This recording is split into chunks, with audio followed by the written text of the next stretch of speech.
We're live! Bon jeudi tout le monde! J'espère que vous allez bien, que vous êtes en pleine forme. Bienvenue dans la conversation awesome de la semaine. Come on in guys, welcome, welcome. Si vous êtes en replay, laissez-moi un petit commentaire pour me dire bonjour. Je vais laisser un petit 30 secondes d'introduction. Laissez le temps aux gens qui veulent se joindre à moi en live de se joindre à la vidéo. Donc, en attendant, how's everybody? Comment allez-vous? Comment ça se passe votre semaine jusqu'à maintenant, votre mois de janvier? On arrive à la 3e semaine de 2021. J'espère que vous gardez vos bonnes intentions en tête. Donc, bienvenue. Si c'est ta première conversation awesome avec moi, welcome. Bienvenue dans la famille Karmakin. Merci d'être à l'écoute. Et si tu es là à chaque semaine ou presque, ben welcome aussi. Ça fait super plaisir là, de t'avoir à l'écoute en live ou en replay. Si tu es là en live, ce que je dis à chaque semaine, je vois pas toujours les noms des gens qui se joignent à moi. Donc, assurez-vous de me laisser un petit bonjour dans les commentaires, un petit thumbs up. Comme ça, je peux vous saluer puis savoir que je parle pas juste à mon écran de téléphone. Donc, don't be shy, guys. Soyez pas gênés. Puis en plus, ça me fait toujours plaisir. Mais aussi, ça l'aide dans la vidéo à être vue par plus de gens.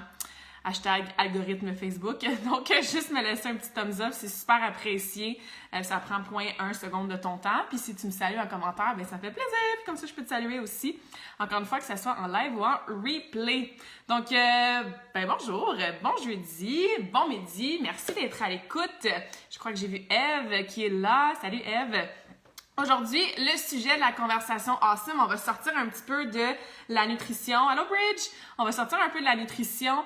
Puis, on va jaser de tout ce qui est sédentarité, position assise prolongée, inactivité physique. Hey Will! Bonjour Robert! Merci d'être à l'écoute. Donc, on va s'en aller plutôt dans le volet entraînement. J'aime beaucoup parler des 4 piliers, moi, avec la santé. Nutrition, on en parle souvent. Entraînement, mindset, puis aussi récupération physique et mentale. Donc, aujourd'hui, on va aller un petit peu plus dans l'entraînement pour jaser de ce fameux phénomène d'être assis vraiment longtemps. Surtout, je dirais, depuis, mars 2020.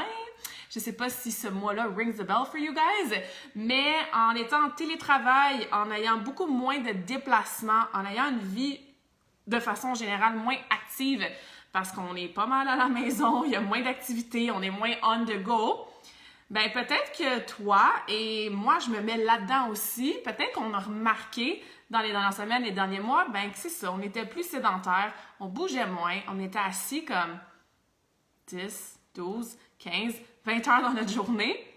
Puis si on inclut notre sommeil là-dedans, qu'on est en inactivité physique, même si tu as des rêves parfois un peu actifs et dynamiques, ben ça fait beaucoup d'heures dans un 24 heures qu'on bouge pas ben. Et l'être humain n'est pas vraiment fait pour être aussi inactif. Donc, comme d'habitude, je vais t'expliquer un petit peu pourquoi, te parler des faits, vraiment vulgariser ce phénomène-là.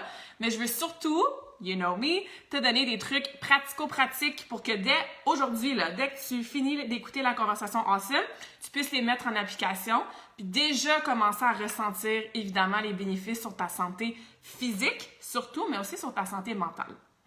Donc voilà, je voulais parler de ce sujet-là aujourd'hui parce que je le remarque avec moi-même, j'ai cette conversation-là avec plusieurs de mes clientes aussi. Tu sais, je leur dis, je suis super fière de l'entraînement que tu fais à chaque matin ou à chaque midi, mais si le reste de ta journée, tu bouges pas, il sert pas à rien ton entraînement, évidemment, mais comme ça serait bien quand même d'aller chercher un peu plus de mouvement dans ta journée.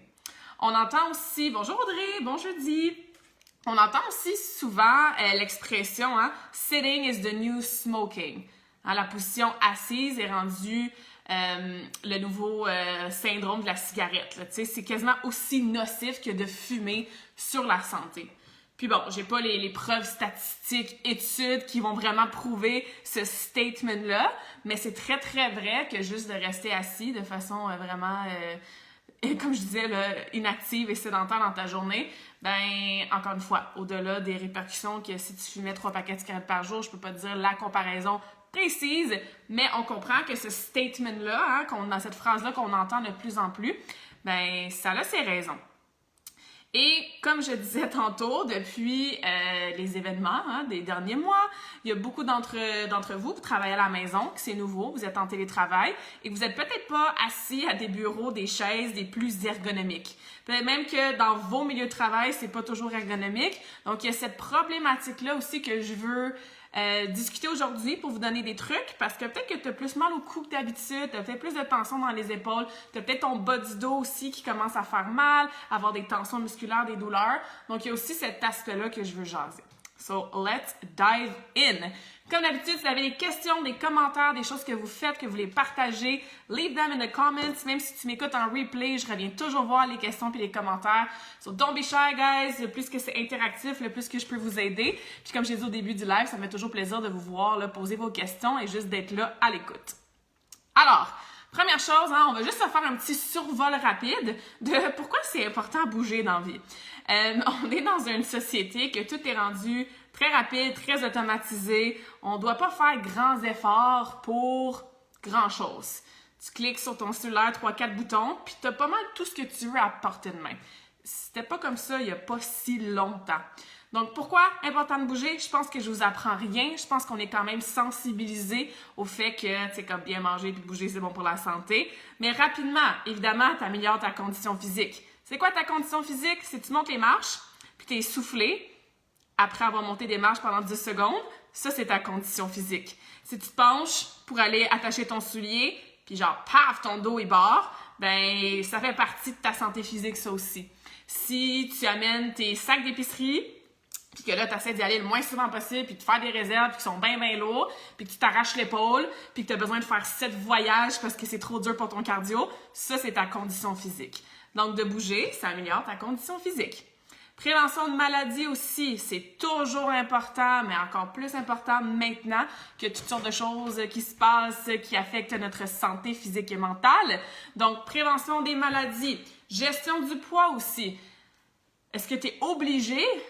Ça va peut-être vous surprendre ce que je vais dire. Est-ce que tu es obligé de t'entraîner puis de bouger pour perdre du poids? Non. Mais est-ce que c'est comme vraiment important pour ta santé, mais aussi pour contribuer à ta gestion de ton poids corporel? Absolument. J'en ai parlé beaucoup en fait la semaine passée, tout ce qui est activité physique, calories out, dépenses énergétiques, augmentation de ton métabolisme de base quand tu as de la masse musculaire. Donc oui, l'entraînement, l'activité physique peut t'aider à soit conserver un poids santé ou perdre du gras. Diminution des douleurs. Est-ce que ça t'arrive? C'est ça, tu finis une journée de travail et tu es comme « Oh mon Dieu, mes épaules, j'ai mal partout, je suis stiff. » Tu te réveilles le matin puis ça te prend genre une demi-heure à sortir de ton lit. Ben c'est sûr que si tu bouges pas, tu risques d'ankyloser encore plus.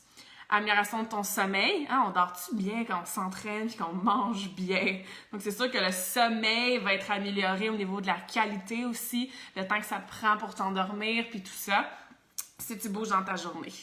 Amélioration de ton humeur. C'est rare que tu vas rencontrer quelqu'un qui est actif au quotidien, qui a une belle routine d'entraînement, d'activité physique, qui est généralement de mauvaise humeur ou misérable. Pourquoi? Parce que moi, ce que j'appelle les hormones du bonheur, ben ils sont comme sécrétés encore plus quand on s'entraîne. On parle de la sérotonine, des endorphines, donc les feel-good hormones, c'est sûr que plus on arrive à les sécréter puis les avoir en présence dans notre corps, ben ça va affecter notre humeur. Ce qui m'amène à mon autre point, que prévention au niveau des troubles psychologiques, que ça soit anxiété, stress tout simplement. Il y a de plus en plus dépression, il y a de plus en plus d'études qui démontrent que, évidemment, l'activité physique, entre autres par cette sécrétion-là d'hormones du bonheur, vont t'aider à prévenir ce genre de troubles-là. Ralentissement du processus de vieillissement. Pense-y, là. On voit ça souvent sur les réseaux sociaux. Il y a comme une photo de 2 personnes de 80 ou 75 ans. Puis il y a un côté, il y a un homme qui est comme en shape. Tu vois qu'il a l'air d'avoir peut-être 60-65 ans. Tu vois encore ses muscles, il a l'air en pleine forme. Puis à côté, tu as l'autre personne qui a vraiment, par exemple, I'm looking for the word, une canne, tu sais, qui marche avec une canne, qui a plus de mobilité, que sa posture est arrondie, ou que, tu sais, il y a une grosse bédaine parce qu'il n'a pas fait attention à ce qu'il mangeait ou quoi que ce soit. Donc, c'est sûr que plus tu prends soin de ta santé, plus tu vieillis lentement, ou plus lentement tu vieillis. Bref, vous comprenez ce que je veux dire. J'en ai parlé rapidement, augmentation de ton métabolisme de base. On en a parlé la semaine passée dans la conversation Awesome sur les calories. Ton métabolisme, c'est le nombre de calories que tu brûles, le nombre d'énergie que tu dépenses au repos, à rien faire. Donc, plus tu t'entraînes, plus ton métabolisme est activé, plus tu as une belle masse musculaire qui est là aussi, mais plus tu as besoin de cette énergie-là. Donc, ça, c'est génial pour ta santé. Peut-être un peu moins pertinent pour l'instant, mais encore, hein, augmentation de la vie ou amélioration de ta vie sociale. Il y a beaucoup de gens que quand les gyms ont fermé, les studios de yoga ont fermé, les clubs de course ont été annulés et tout ça, ben on a perdu l'aspect social que l'activité physique amenait. Un club de course, un club de marche, ou juste aller à ton gym, tu fais ton entraînement toute seule, mais tu vois toujours les mêmes personnes. Ta boîte de CrossFit. Donc, tout ce côté social-là, en ce moment, il y en a encore qui le font virtuellement. Donc, par exemple, moi, je fais des bootcamps les 2 fois par semaine. Fait que les femmes, oui, sont chacun chez elles puis ils font leur workout, mais au moins, ils sont dans une petite mini-communauté. Donc, le côté social n'est pas à négliger dans les bénéfices de bouger puis d'avoir une belle pratique d'activité physique. Pour tous les professionnels, les gens qui travaillent, augmentation de ta productivité puis de ta concentration. Pensez des fois, là, t'es en train de faire un travail, puis t'es comme, oh mon Dieu, ça fait 50 fois que je lis la même phrase, puis ça me rentre juste pas dans la tête. Ou je suis en train de faire un projet, ça fait 15 minutes que je suis pris dessus, puis ça devrait me prendre 5 minutes. Donc, productivité, concentration, l'activité physique, prendre des breaks d'entraînement, puis juste bouger, ça va t'aider à améliorer ça aussi. Et mon dernier point, bonjour Julie, bon jeudi.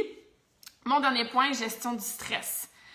Puis, honnêtement, mets ta chanson préférée, danse à fond dans ton salon quand tu te sens genre vraiment stressée ou même anxieuse ou que tu te sens overwhelmed par tout ce que tu as à faire dans ta journée. Bien, c'est sûr que juste d'avoir bougé, d'avoir changé ton state, ton énergie physiquement, ben, c'est un super bon stress reliever. C'est une de mes choses préférées, faire les dance parties. Si tu me suis sur les réseaux sociaux, quand je vous poste mes petits workouts of the week, j'aime ça rajouter un petit peu de dance parce que c'est tellement accessible et awesome. Puis comme je vous dis, ça fait juste gérer ton stress puis booster ton humeur aussi. Est-ce que je t'ai convaincue de commencer à bouger un petit peu plus? Si oui, lève ta main, mets-moi un petit emoji avec your hands up, mets-moi un petit emoji de feu, de 100%, laisse-moi un petit thumbs up. Puis, encore une fois, je pense pas que je t'ai rien appris, puis c'est pour ça que j'ai passé vite sur chacun des points. On est consciente, on est sensibilisé au fait que bouger, c'est bon pour la santé. Mais ça peut parfois être difficile de se sortir de ce mode de vie sédentaire-là, surtout en ce moment. Parce que, comme je l'ai dit au début, je vais pas le répéter, les circonstances font en sorte qu'on est moins active, on bouge moins, on est assis beaucoup plus longtemps. OK? Merci les filles, je vois les thumbs up, je vois les petits feux, parfait, génial. Donc là que je t'ai convaincue que c'était important de bouger, on va passer maintenant aux effets spécifiques de la position assise ou la sédentarité, évidemment de façon prolongée. Okay? Il y a 2 espèces de catégories pourquoi c'est pas génial pour nous. Premièrement, parce que ça amène l'inactivité physique, puis je t'ai déjà parlé de pourquoi c'est important de bouger. Donc, si tu veux savoir c'est quoi les effets négatifs de pas bouger, ben prends mon dernier 5-10 minutes de conversation awesome, puis mets-les l'autre bord. Fait qu'au lieu de dire ça améliore le sommeil, ben ça affecte négativement ton sommeil. Ben ça ralentit le processus de vieillissement de bouger, ben si tu bouges pas, ça accélère ton processus de vieillissement. Fait que je repasserai pas à travers la liste, c'est vraiment le contraire de tout ce que je viens de te donner. L'autre catégorie aussi, c'est au niveau de la mauvaise posture. Si tu es assise tout le temps, puis surtout quand je vous ai dit que, tu sais, il y en a peut-être certains d'entre nous, même moi, là, on n'a pas des bureaux, des chaises, tout ça super ergonomique, surtout à la maison, mais c'est sûr que si tu es toujours dans une même position qui est pas géniale, pour ta posture, c'est pas génial, c'est pas optimal, ça peut amener des douleurs et tout ça.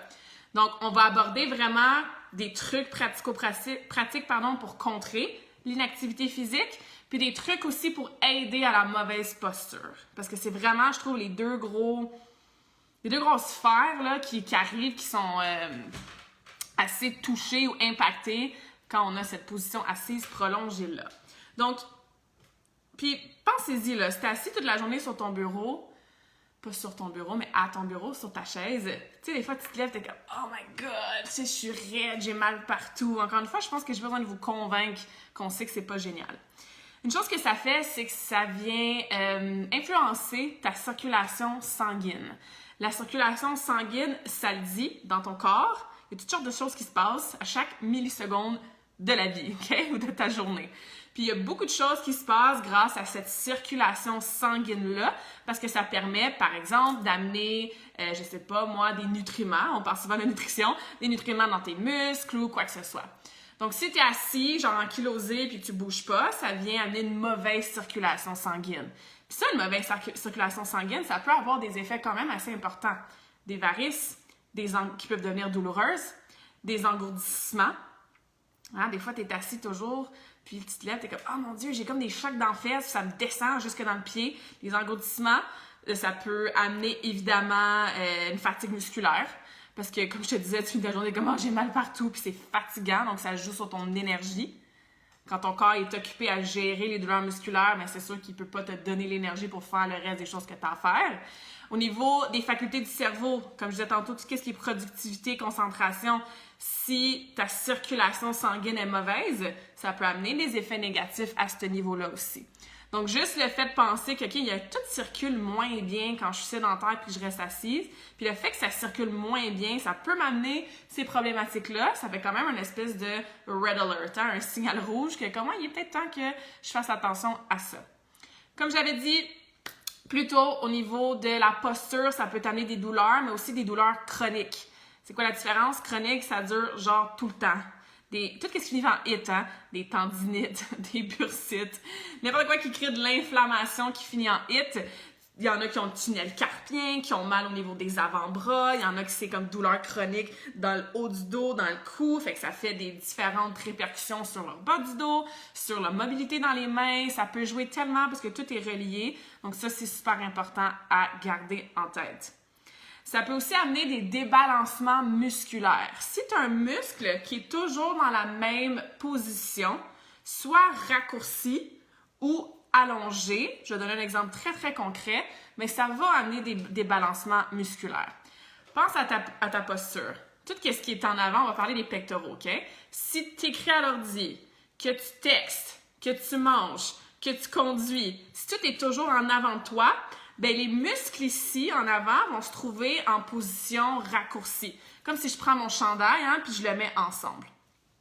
Les muscles, les fibres musculaires, en fait, quand ils se ramassent toujours en position raccourcie, bien, si ça devient chronique, que c'est plusieurs heures par jour, ils vont comme rester là à la longue. Puis quand ils vont rester là à la longue, ça peut créer ce qu'on appelle des nœuds. Souvent, on va dire « j'ai comme un nœud dans le dos, j'ai comme quelque chose de pogné », entre guillemets. C'est souvent le langage qu'on utilise. Puis après, quand tu vas vouloir aller faire un étirement ou aller chercher quelque chose en arrière de toi, ben le chandail va faire quoi? Ah, il va déchirer. Okay? Donc, souvent, on peut avoir des petites micro-déchirures qui se passent.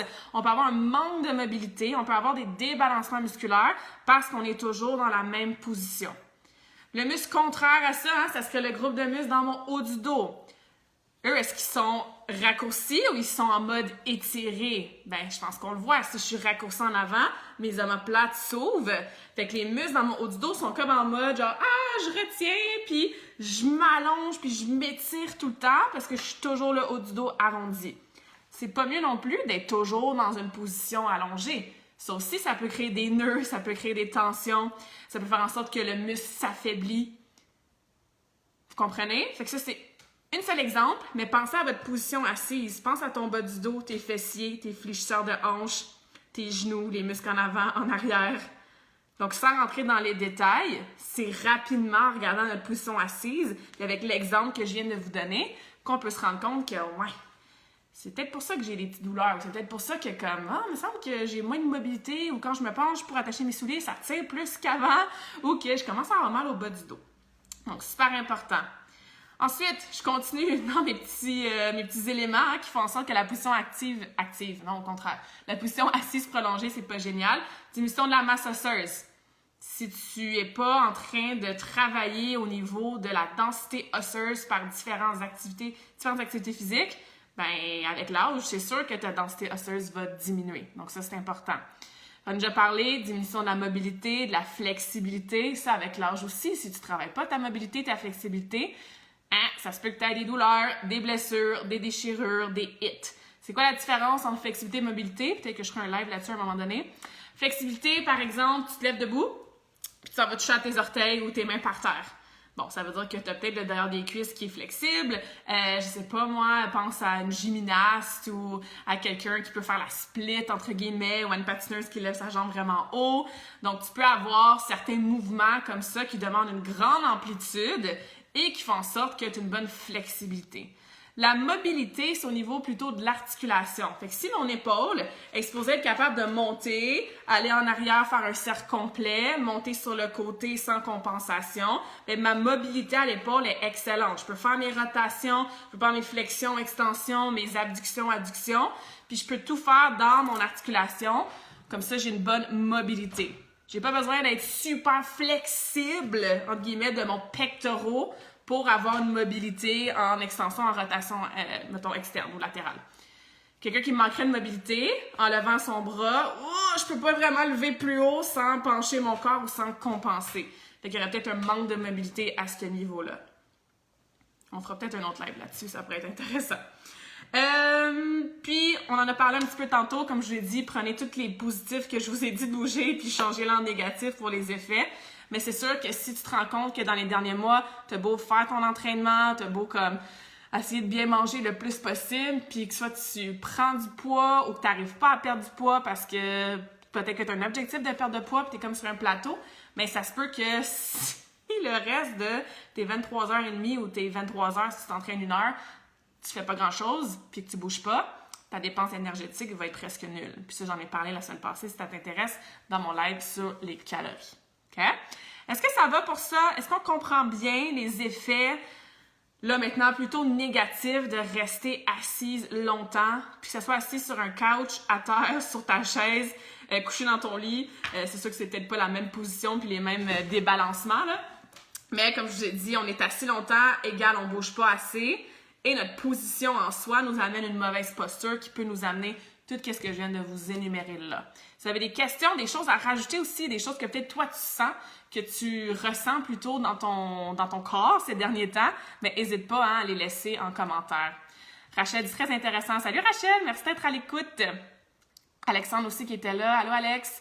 Donc, n'hésitez pas à laisser des commentaires, thumbs up, mais ça fait le tour, puis je voulais vraiment vous expliquer pourquoi, parce qu'on l'entend tout le temps, comme je vous ai dit, hein. Sitting is the new smoking. On devrait bouger dans la vie, mais là, j'espère que juste de vous donner des exemples concrets, ça vous a fait des rappels ou juste vous, peut-être initier une nouvelle prise de conscience sur ces effets-là.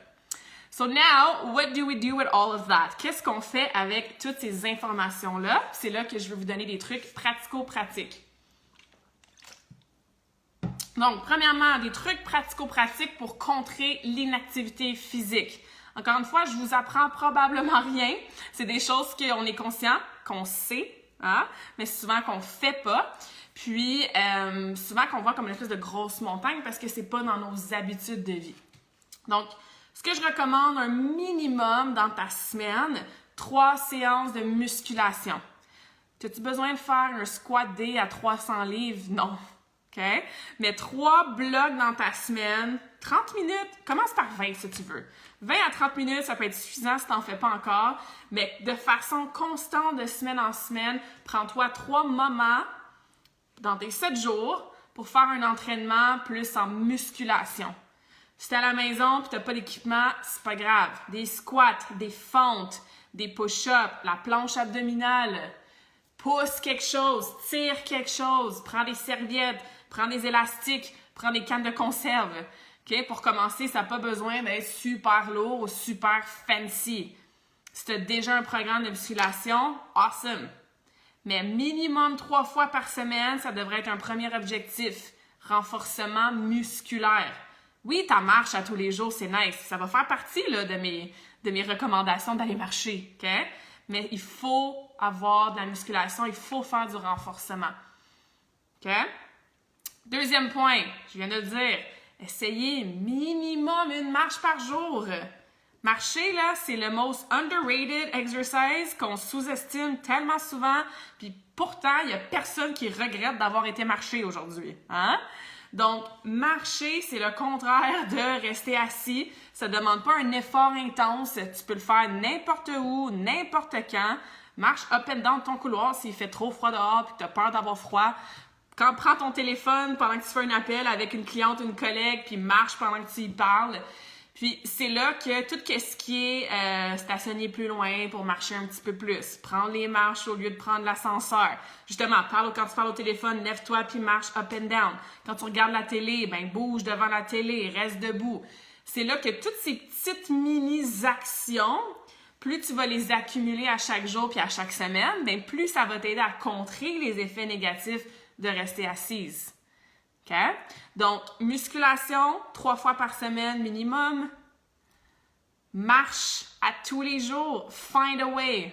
Comme j'ai dit, je m'en fous si c'est pendant que tu es au téléphone. Je m'en fous si c'est parce que tu as une commission à faire et tu te parques plus loin, il faut que tu marches 10 minutes. OK? Mais essaie d'aller marcher à tous les jours. Puis, OK, mais à quelle durée, quelle fréquence, quelle intensité? Don't sweat the details for now. Hein? Soyez pas trop obsédés avec les détails. On aime ça en tant qu'humain, savoir combien de fois. Puis, si tu fais 0 marche en ce moment, commence par 5 minutes par jour. C'est tout. Quand ça va bien, rallonge à 10 minutes. Ou commence même 5 minutes par 2 jours si à tous les jours, it's too much. Trouve une façon qui te convient. Okay? Sois honnête avec toi-même. Si tu le sais que non, tu ne te parqueras pas à 15 minutes de l'épicerie ou tu n'iras pas faire tes commissions à pied, ben trouve une autre façon. T'sais? Si tu es un chien, ben ça peut devenir une excellente raison d'aller marcher. Fait que, idéalement, on voudrait à peu près, un genre de, comme on dit, 10 000 pas par jour. Pourquoi 10 000? Écoute, encore une fois, les gens aiment ça avoir des chiffres. Si tu es à 2 000 pas en ce moment, ben essaie de trouver des façons de marcher un petit peu plus. 10 000, ça devient une espèce de beau chiffre qui fait du sens, qui fait en sorte que tu as marché probablement 10 fois 10 minutes dans ta journée. Parce que tu fais à peu près, encore une fois, ça dépend des gens, puis de la vitesse, puis de la longueur du pas, mais tu fais à peu près 1000 pas en 10 minutes. Donc, si tu fais 10 fois 10 minutes dans ta journée, tu risques de te rendre à 10 000 pas. Fait que, ça peut donner un objectif pour ceux d'entre vous qui aiment les espèces de petits data, puis calculer, puis avoir un progrès et tout mesurable. Mais start where you're at, c'est toujours ça mon point. Ce que tu fais en ce moment, si tu fais rien, vas-y progressivement. Puis work your way up à avoir vraiment une marche spécifique de 30 minutes à un bon pas ou viser, mettons, 10 000 pas par jour. OK? Après, pour ton cardio, ça fait partie de ton entraînement. Si tu fais 0 cardio, 0 marche, ben commence par ta marche. Si tu fais déjà de la marche ou que tu veux faire un cardio plus spécifique parce que, je sais pas, moi, tu veux courir un 5 km ou tu aimes ça faire un cours de spinning ou tu fais un cours virtuel en ce moment de boxe, ben ça fait partie de ton entraînement. C'est-tu de la musculation? Non, mais c'est important aussi pour ton cardio. OK? Donc, moi, je mets toujours ça séparément. Oui, tu as ta muscu, oui, tu as ton cardio intense, mais tu as aussi la marche quotidienne que tout le monde devrait faire, peu importe tes objectifs, juste pour justement contrer cette position assise-là.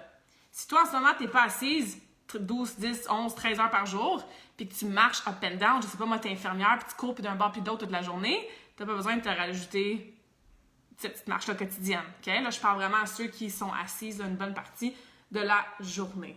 Okay? Donc, micro-pauses pour mouvement aussi. C'est mon dernier point au niveau de l'activité physique. C'est quoi des micro-pauses pour mouvement? Moi, j'appelle ça des recess breaks, des genres de petites récréations. On faisait quoi au primaire? Hein? Ils nous sortaient dehors de temps en temps pour qu'on aille jouer puis dépenser de l'énergie. Ben, ça fonctionne pour les adultes aussi. Fait que si tu travailles à la maison en ce moment puis tu trouves ça difficile de unplug, hein, de dépluguer parce que tu es toujours en train de travailler, ben prends des micro-pauses, des petites périodes de récréation pour du mouvement. Moi, je fais ça tous les après-midi. Des fois, je vais faire un 15-20 minutes d'étirement. Des fois, ça va être avec mon foam roller. Des fois, je vais faire un petit animal flow. Des fois, je vais sortir dehors pour aller marcher, justement. Des fois, je vais mettre de la musique puis je vais danser. Des fois, je vais faire une petite séance de yoga. Donc, à tous les après-midi, moi, je fais mon temps d'entraînement le matin, mais à tous les après-midi, je sais que j'ai au moins une récréation de mouvement. Comme ça coupe ma journée, je me lève de ma chaise, puis ça rajoute ce moment-là dans ma journée où est-ce que je suis active. C'est quelque chose que tu peux intégrer à ta routine. Quand tu finis de travailler, avant de commencer la routine du soir, avant que les enfants arrivent, si tu n'as pas d'enfants, tu mets un timer dans ton cellulaire, je sais pas moi, à 3-4 heures, puis tu prends un petit break de mouvement. OK? Est-ce que ça va pour les trucs? Fait que ça, c'est toutes des choses concrètes qui vont vous aider, des petits objectifs pour contrer, comme je disais, l'inactivité physique que la sédentarité et la position assise nous amènent. Encore une fois, questions, comments, si vous avez des trucs, laissez-les dans les commentaires, super important. OK?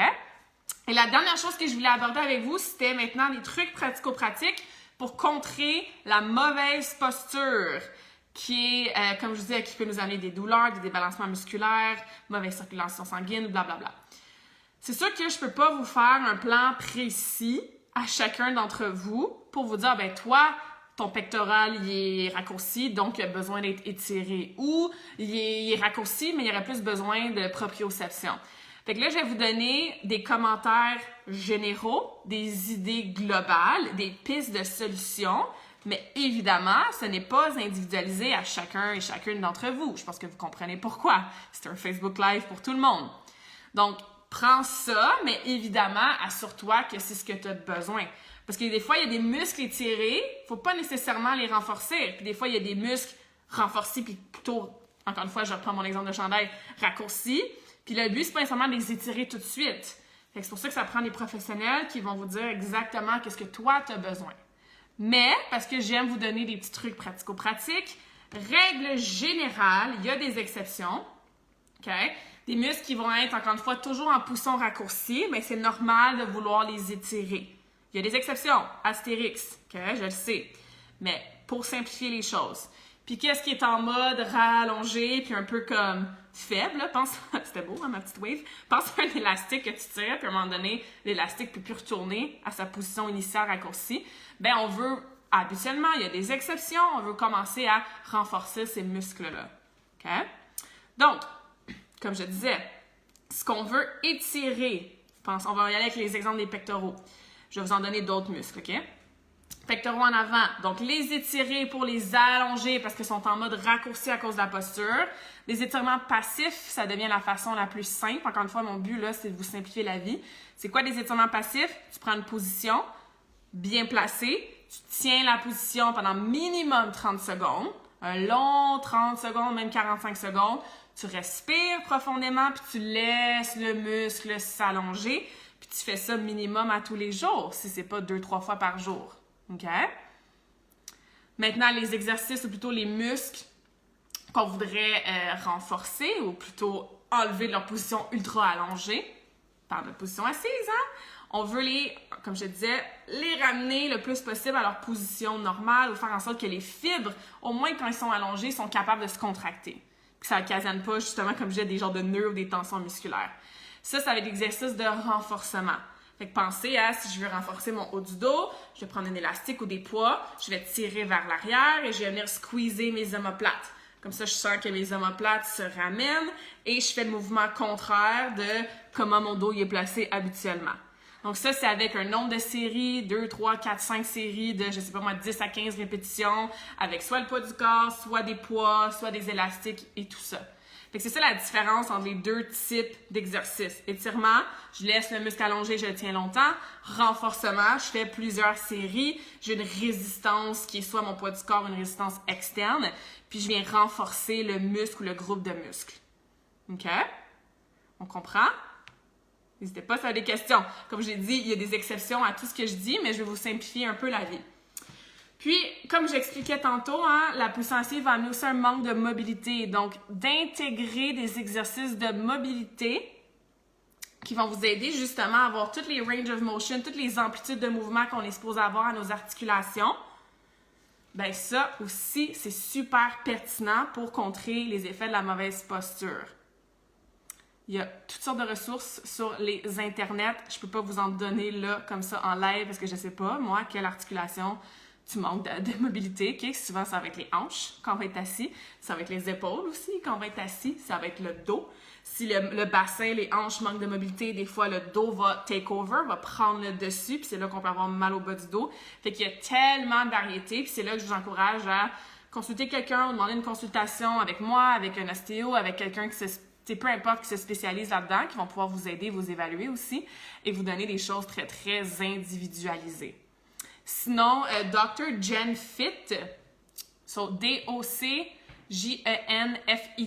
Doc Jen Fit, sur Instagram surtout. C'est genre la queen de la mobilité, là. Moi, je l'adore. Des fois, je tag mes clientes sur ses vidéos à elle. C'est super intéressant tout ce qu'elle fait. Donc, si vous voulez la suivre sur Instagram, là, pour savoir peut-être comment commencer à travailler votre mobilité, là, ça pourrait être super pertinent pour vous.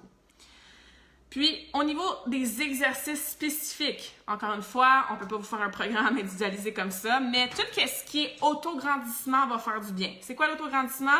C'est qu'au lieu d'être comme ça, tu t'assois droite dans ta chaise, tu recules ton menton pour faire un double menton. Vous pouvez l'essayer pendant que vous m'écoutez, là. Il n'y a personne qui vous regarde. Vous me voyez, mais moi, je ne vous vois pas. Fait que pas de gêne, on a un double menton. Fait que je recule ma colonne cervicale vers l'arrière. J'imagine que quelqu'un me tire vers le plafond, mais sans lever la tête. Fait comme ça, je m'auto-grandis, je contracte mes abdominaux, je rentre le nombril, je relaxe les épaules, j'ai mes omoplates ensemble, je rentre mon menton, je respire ici. Puis juste de ramener à cette position-là, c'est le contraire de souvent comment on se ramasse, hein? Parce qu'on est souvent avancé, fait qu'on veut reculer. On est souvent arrondi, fait qu'on veut se redresser. Donc, des exercices d'auto-grandissement, ça peut être super pertinent. Juste d'avoir l'awareness quand tu es en train de travailler, comme je vais juste m'auto-grandir. On veut pas exagérer, là. Hein? Mais juste de s'auto-grandir, ça peut aider. Des exercices de anté-rétroversion de bassin. Antéversion et rétroversion de bassin vont vous aider pour la mobilité au niveau de vos hanches, pour laisser le bas du dos un peu tranquille. Si ton bassin est toujours dans la même position quand tu es assise, puis trust me, il est en rétroversion, mais ça se peut que ça reste ankylosé fixé là. Vous comprenez maintenant que ça crée des débalancements musculaires. Donc, quand tu vas arriver pour justement te tourner, ramasser quelque chose dans l'auto, les fameux joueurs de golf, faire le premier swing, tac, tu te barres le dos, ou n'importe quoi d'autre, il faut que ton bassin te laisse bouger pour pas que le dos prenne le dessus. Donc, je reviens à mon antéversion, rétroversion. Imaginez vos hanches, c'est un bocal d'eau. Anté, ça veut dire que je sors les fesses pour, vous pouvez le faire en même temps que moi, pour faire verser l'eau en avant. Fait que c'est pas un méga arc là, dans le dos, c'est juste mon bassin. Moi, je vais le faire assis, mais debout, ça va mieux si vous n'avez jamais fait ça. Donc, bassin, je sors les fesses, donc je verse l'eau en avant.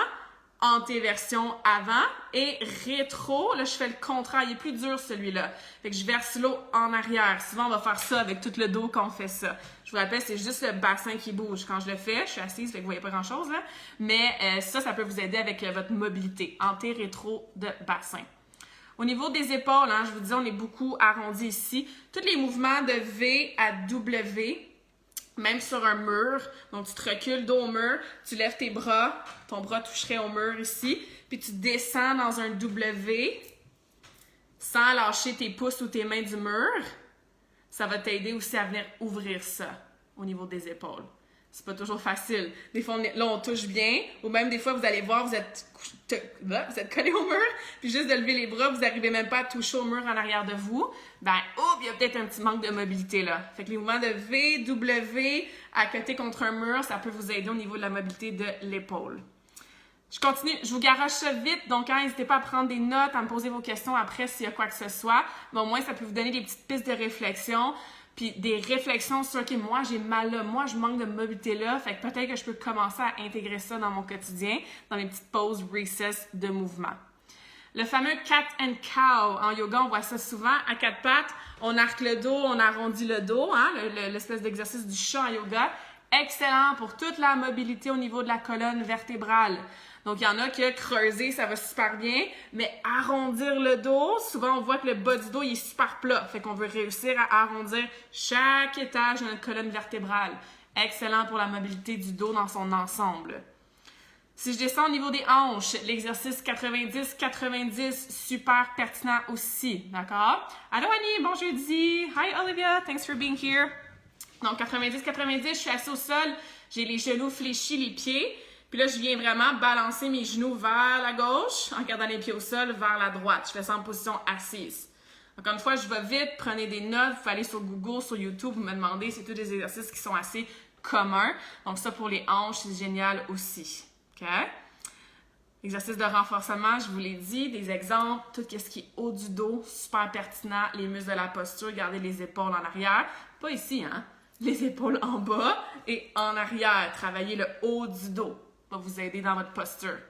Tout ce qui est extenseur de la colonne, on a la colonne vertébrale, on a plusieurs muscles qui sont de chaque côté pour justement s'assurer qu'on garde un beau dos droit. Quand on est arrondi de même à longueur de journée, ces muscles-là sont en mode étirement, puis en mode un peu comme lazy, paresseux. Donc, on veut renforcer ces muscles-là aussi. Il y a différents mouvements, le fameux Superman ou Superwoman que j'aime dire, en alternance, à quatre pattes, le bird dog, lever le bras à la fois, une jambe à la fois. Fait que tout ce qui vient travailler le dos pour du renforcement, ça peut être très pertinent pour vous. Et le dernier, c'est le core. C'est assis de même tout le temps, puis ton corps ne te supporte pas. On parle pas du six-pack là, puis d'avoir un ventre plat. Non, non. On parle juste de s'assurer que ta ceinture abdominale est solide, puis elle protège ton dos, puis elle t'aide avec ta posture. Fait que c'est aussi renforcer le corps de la bonne façon. Pas en faisant 1 million de crunch, là. Ça sert à pas mal rien. À part peut-être brûler un peu de calories pendant le moment. OK? Faites vos planches, faites des mouvements de anti-rotation, faites des V-sit, hein, s'asseoir en V puis tenir les positions. Faites des mouvements lents puis contrôlés pour vos abdominaux. Fait que ça peut être des choses qui peuvent vous inspirer à faire dans vos petits workouts. Évidemment, si vous avez besoin d'un programme plus personnalisé parce qu'en ce moment, tu es assise toute la journée, tu commences à avoir mal partout, tu as de mauvaise posture, puis surtout, tu as de la misère à intégrer ça dans ton quotidien parce que c'est pas une habitude pour toi, let me know. Ça va vraiment me faire plaisir de t'aider avec tout ça. Et la dernière chose, on a parlé évidemment de mobilité, on a parlé de autograndissement, on a parlé de renforcement, puis aussi les étirements. Donc, des muscles que tu peux commencer déjà à étirer, j'ai déjà dit, hein, tout le devant parce qu'on est arrondi. Les fléchisseurs de hanches, donc tout ce qui est psoas, les muscles fessiers aussi, les muscles derrière les cuisses, les ischio-jambiers parce qu'ils sont toujours en même position. Tout ce qui est cou. J'ai beaucoup de vidéos là, sur mon YouTube et ma page Facebook. Les trapèzes supérieurs à la base de la nuque. Les avant-bras, c'est souvent les muscles, on les sollicite beaucoup avec tout le textage puis le tapage qu'on fait à l'ordi. Donc, avant-bras, région du cou, fessiers, devant des hanches, derrière des cuisses, c'est souvent des muscles, les étirer, donner un peu plus de souplesse, flexibilité. Ça va aider à contrer là, les effets de la position assise. Encore là, je sais que je t'ai donné beaucoup de noms de muscles, beaucoup d'exercices super rapides. N'hésite pas à retourner en arrière dans la vidéo, reprendre ça en note. Si tu as des questions précises, j'ai sûrement fait une vidéo, sinon je peux te diriger vers une autre ressource pour t'aider. Mais c'est ce que je te conseille fortement de commencer à intégrer dans ton quotidien. Surtout si en ce moment tu es inactive, pas mal sédentaire, puis que ta position assise, elle commence à t'amener des effets indésirables que j'ai énumérés au début du live. Pas juste sur des douleurs, mais aussi sur ta santé physique, mais ta santé mentale. Puis tout ça, pour avoir des bons résultats sur le long terme, il faut que ça soit fait de façon constante. C'est pas parce que tu renforces ton haut du dos aujourd'hui que ça y est, tu peux rester assis tout le reste de ta vie. Non, il faut que ça soit intégré de façon constante dans ton quotidien. Fait que si tu as de la difficulté à être constante, c'est là que d'avoir des stratégies, de focuser sur l'intégration de tes habitudes, d'avoir un coach ou un accountability buddy, c'est toutes des stratégies, des choses qui vont t'aider. Encore une fois, j'ai plein de ressources là-dessus. If you need help with anything, laisse-moi savoir, ça va me faire plaisir. C'est bon? We're good? J'espère que ça vous a aidé. J'espère que ça vous a donné des petits trucs. J'espère que vous allez vous lever de votre chaise un petit peu plus pour le reste de la journée. Faire quelques étirements, mettre votre chanson, faire un dance party. J'espère que vous allez m'écrire aussi si vous avez des questions. That's what I do. J'adore vous aider. Je veux que tout le monde se sente bien. From the inside out, qu'on ait un beau corps awesome en santé pour le reste de nos jours. Donc, peu importe, questions, commentaires, ressources que vous avez besoin, ne soyez pas gênés, ça va me faire plaisir. Je vous souhaite une super belle fin de journée active. Bien hâte d'avoir vos commentaires sur ce live. N'hésitez pas à le liker, le partager. Si vous connaissez des collègues que vous savez qui sont un peu en mode sédentaire en ce moment, taguez-les ou postez la vidéo, partagez sur leur wall. Ça va vraiment faire plaisir de pouvoir les aider aussi. So, until next time, je vous souhaite une journée awesome!